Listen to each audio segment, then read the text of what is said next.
Olá, eu me chamo Henrique Coriboaro e vou apresentar o trabalho Proposal of a Theoretical Model for the Surface Reaction Mechanism for the Production of Nitrogen-Based Fertilizers. Eu sou estudante de graduação em Engenharia Química na Universidade Federal do Rio de Janeiro e esse trabalho foi escrito em conjunto com os pesquisadores Nilby Francisco Xavier Jr., da University of Surrey, e Glauco Fávila Bauerfeld, professor da Universidade Federal Rural do Rio de Janeiro.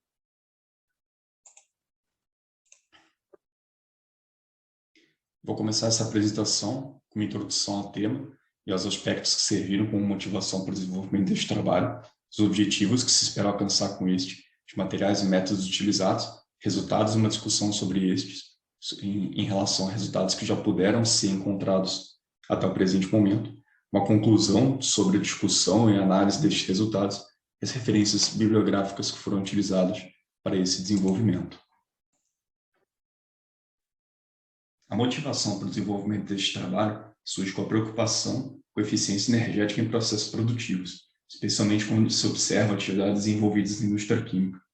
Além disso, esse trabalho é motivado por uma oportunidade de se atacar o problema da rota produtiva de fertilizantes nitrogenados, já que esse produto e o seu emprego está diretamente relacionado à produção de alimentos. Além disso, por fim, também se considera a oportunidade de realizar alguma contribuição para o desenvolvimento técnico-acadêmico no âmbito da análise de reações em superfície.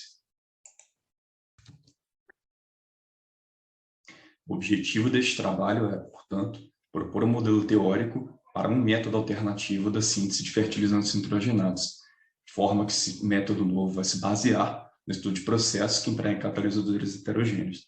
A escolha por esses catalisadores heterogêneos se deve à expectativa de que, com o emprego destes materiais, possa se reduzir os volumes de energia, as quantidades de energia envolvidas na produção desses insumos. A metodologia adotada para esse projeto de pesquisa previa uma revisão bibliográfica sobre o processo industrial mais frequentemente adotado nas plantas de produção de fertilizantes nitrogenados. E essa revisão trouxe informação sobre os grandes volumes, as grandes quantidades de energia que são empregadas na produção dos produtos, na obtenção dos produtos. Essa quantidade de energia muito significativa, ela vem principalmente de operações de compressão dos meios racionais de elevação de temperatura desses mesmos sistemas. Os valores de pressão aos quais são submetidos o meio reacional variam em torno de 140 a 200 bar, e a temperatura desses mesmos meios também atinge valores de 180 a 200 graus Celsius. Essas plantas de fertilizantes nitrogenados, em geral, são associadas a plantas de amônia, que também são processos que exigem uma grande quantidade de energia, e deste processo são retirados a amônia propriamente dita e o dióxido de carbono, que são obtidos como produto e subproduto, respectivamente, desse processo inicial e são empregados nas reações que vão dar origem à síntese dos fertilizantes nitrogenados. O processo industrial de obtenção da ureia é caracterizado pela condução de duas reações principais. Num primeiro momento, amônia e dióxido de carbono, obtidos do processo de síntese da amônia, reagem entre si em uma reação relativamente rápida nas condições empregadas, e uma reação, por sua vez, também exotérmica, para a formação de um intermediário importante do processo da ureia, que é o carbamato de amônia. Num segundo momento, esse carbamato de amônia sofre uma decomposição térmica em uma reação caracterizada por ser lenta e endotérmica, dando origem à ureia, que é o produto esperado, e liberando também água. A revisão bibliográfica desse trabalho prosseguiu com a busca por informações que pudessem trazer alternativas ao método convencional da obtenção industrial da ureia.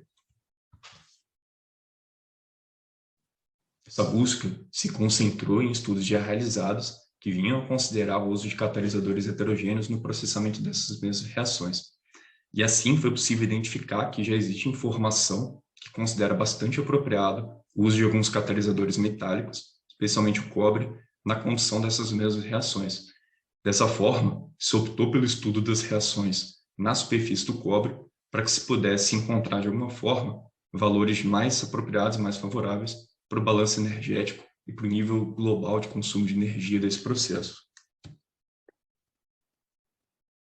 Dispondo-se, então, das informações apresentadas sobre os sistemas reacionais, partiu-se, então, para a aplicação de métodos computacionais para a determinação de propriedades físico-químicas de sistemas e para a elaboração e desenvolvimento do modelo teórico desejado. Foram então realizados cálculos baseados na teoria do funcional da densidade para determinação de otimização de geometrias, determinação de frequências vibracionais e de coordenadas intrínsecas da reação nos sistemas moleculares em fase gasosa e em fase etanol, utilizando o programa Gaussian 09. Assim, os cálculos realizados para determinação das propriedades físico-químicas dos sistemas moleculares em fase gasosa foram realizados utilizando o funcional M06-2x, empregando-se a base CC/zeta aumentada. Já os cálculos para os sistemas moleculares em fase etanol foram realizados utilizando o mesmo funcional e a mesma base, porém considerando esses efeitos da interação com o solvente sendo determinados pela adoção do modelo CPCM. Propriedades relativas ao bulk e à superfície do metal escolhido para atuar como catalisador da reação em fase heterogênea, isto é, o cobre, foram determinadas utilizando o programa Canto Expresso, que também é baseado na teoria do funcional da densidade. O programa se caracteriza pela realização de cálculos periódicos e, para tanto, foi empregado um funcional PBE do tipo Ultrasoft. Por fim, utilizou-se o pacote de programas KimPro, desenvolvido pela própria equipe deste laboratório para determinação de propriedades cinéticas e dados termoquímicos, tais como coeficientes de velocidade, destas reações estudadas em fase gasosa e em solução de etanol. Os resultados obtidos e apresentados aqui dão uma dimensão das dificuldades que serão enfrentadas quando da tentativa de se melhorar as condições de operação do sistema, principalmente quando se observa a magnitude de barreiras energéticas, que são características das transformações que ocorrem nesse sistema. Este diagrama mostra as variações no nível de energia do sistema quando são observadas reações elementares envolvendo as espécies em equilíbrio. Essas reações elementares dão um nível de detalhamento maior em relação às etapas principais do processo industrial, tal como havia sido apresentado nas etapas anteriores. No primeiro momento, uma molécula de dióxido de carbono reage com uma outra molécula de amônia, dando origem ao isômero cis do ácido carbâmico. Após esta primeira etapa, que apresentou uma grande barreira energética, no segundo momento, em uma segunda etapa elementar, o isômero cis do ácido carbônico é convertido em seu isômero trans, no isômero trans do mesmo ácido. A seguir, em uma terceira etapa que não apresenta a barreira energética, uma nova molécula de amônia é assimilada a este isômero trans do ácido carbônico, dando origem ao carbamato de amônio, um dos mais importantes intermediários deste processo e que é levado, de acordo com a revisão do processo industrial, a uma decomposição que vai dar origem à ureia. Na quarta e última etapa desse processo, o carbamato de amônio sofre uma decomposição que dá origem à ureia e à liberação de uma molécula de água. No processo industrial, essa grande barreira energética que caracteriza esta quarta e última etapa, ela é vencida por um processo térmico de decomposição do carbamato de amônio. Por fim, é interessante destacar a diferença nas curvas que caracterizam os níveis de energia dos sistemas quando processados em solução de etanol e em fase gasosa. Na observação dos dados obtidos, pode-se perceber que, quando processado em solução de etanol, o sistema de reação apresenta níveis de energia ligeiramente mais baixos do que aqueles apresentados quando processados em fase gasosa. As tabelas mostradas nessa tela exibem os resultados obtidos na aplicação do programa KimPro para determinação de barreiras energéticas correspondentes a cada uma das etapas das reações envolvidas no sistema, bem como os coeficientes de velocidade destas mesmas etapas de reações. Lembrando que a primeira etapa corresponde à reação entre o dióxido de carbono e amônio, dando origem ao isômero cis do ácido carbâmico. A segunda etapa corresponde à conversão do isômero cis do ácido carbâmico no isômero trans deste mesmo ácido.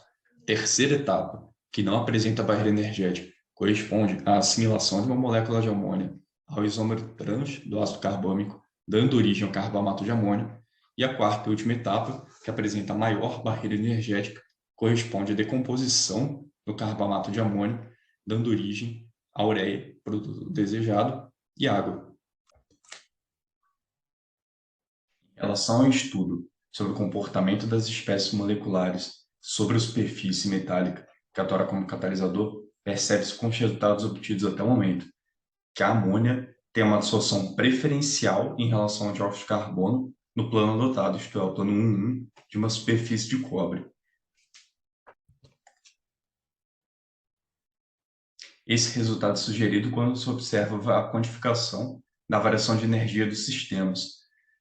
Ao se promover a absorção da amônia sobre uma superfície, sobre um plano 1.1 de uma superfície de cobre, observou-se uma redução da ordem de 11,7 quilocalorias por mol, ao passo que na tentativa de se promover a absorção de uma molécula de dióxido de carbono sobre o mesmo plano, observou-se um aumento da quantidade de energia do sistema na ordem de 0,1 quilocalorias por mol, sem a observação da formação da absorção da molécula sobre esse plano. Com estes resultados, é possível sugerir que o mecanismo que será proposto dentro do modelo teórico desenvolvido envolverá uma etapa de reação entre amônio absorvido na superfície e dióxido de carbono em fase gasosa. Também cabe lembrar que serão feitos outros testes envolvendo outros planos dessa mesma superfície que podem vir a ser mais reativos ou podem ter outros comportamentos diferentes desse plano 1.1 dessa superfície de cobre. Dessa forma, é possível que essas mesmas espécies moleculares tenham comportamentos diferentes em outros planos, promovendo a elaboração e sugestão de outros modelos teóricos e de outros mecanismos de reação. Assim, o que se pode concluir da análise dos dados obtidos até o momento é que este trabalho vem conseguindo dimensionar a demanda energética e o impacto que o processo industrial e o processo convencional de obtenção da ureia provocam. Uma vez que esse impacto advém das grandes barreiras energéticas proporcionadas pelas transformações que são características desse sistema. Porém, a análise destes resultados sugere que um mecanismo para o sistema de reações é possível de ser encontrado e proposto. Além disso, as etapas subsequentes desse trabalho de pesquisa podem vir a indicar uma real possibilidade da diminuição da demanda energética desse processo, reduzindo, por meio da redução das barreiras energéticas características dessas reações. Por fim, nessa tela são apresentadas referências bibliográficas utilizadas na composição deste trabalho.